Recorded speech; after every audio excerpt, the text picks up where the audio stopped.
Thank you, Mr. Speaker. In 2008, PDD board started a pilot project known as the Supports Intensity Scale, or SIS, a tool intended to evaluate the support requirements of a person with developmental disabilities.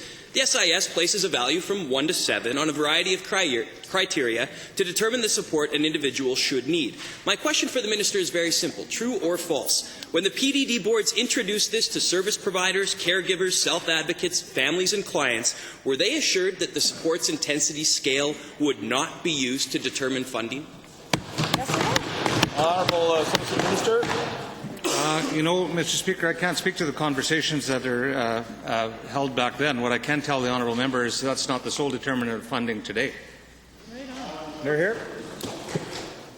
Given that many organizations and families would dispute your claim, Minister, including my own parents, when did your ministry advise service providers, caregivers, self-advocates and families that SIS would become the tool for determining funding?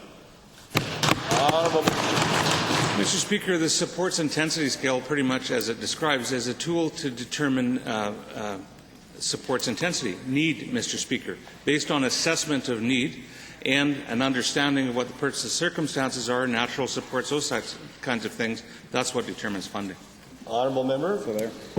Well, given that roughly only two-thirds of PDD clients have had a personal SIS interview to date, will you ensure, Minister, that every PDD client has an individual SIS completed before implementing your changes that are merely 7 weeks away?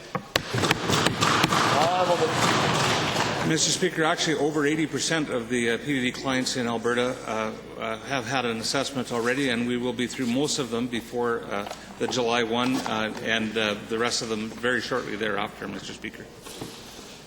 The honourable member.